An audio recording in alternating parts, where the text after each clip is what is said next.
In this animation, we'll look at how a hydro generator works. This is a typical New Zealand hydro station. You can see that the station has a dam, which creates a drop from one water level down to another. From outside the station, we can't see the generators. If we approach though, we can see the power lines or conductors that carry the electricity from the station to the national grid. Each power conductor connects to a turbine-powered generator inside the dam itself. Let's go inside the dam now and look at one hydro generator to see how the power is produced. The water from above the dam flows down through pipes called penstocks. Each penstock has its own headgate at the top to stop water flow for maintenance or during an emergency. At the end of the penstock is the scroll case. This curls around the turbine like a snail shell. It's designed to create a consistent pressure of water entering the turbine from all sides. Inside the scroll case is a set of vanes called the wicket gates. These control how water flows into the turbine. The wicket gates are controlled by an external governor system. This opens and closes them in response to conditions on the national grid. A high load on the system slows the turbine. The governor system reacts by opening the gates further to speed it back up. Conversely, it will narrow the wicket gates in response to low load on the system. Beyond the wicket gates, we can see the turbine blades.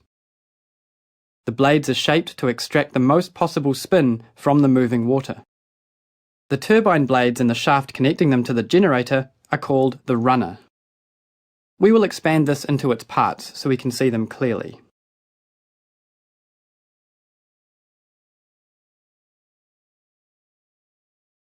At the top is the exciter, which gets a small DC power supply from a cable attached to an external controller called the Automatic Voltage Regulator, or the AVR. Below the exciter is the generator. The inside is a rotor, turned by the runner. The outside stationary part is the stator. This is made up of a set of 3 coils of copper wire called windings. On the rotor are a number of electromagnets, powered by the DC current from the exciter. If these are switched off, the turbine will be able to spin without generating any electricity. The magnet's poles on the outside of the rotor create a separate rotating magnetic field for each magnet. The magnets are lined up so that adjacent poles always have opposite fields to each other, north-south, north-south. As the rotor spins within the stator, each pole's magnetic field acts on the stator's windings.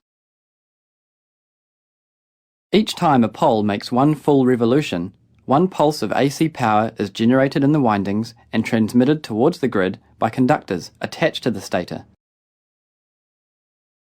Because the stator is connected to the grid, it's important that the pulses are in time with the grid frequency.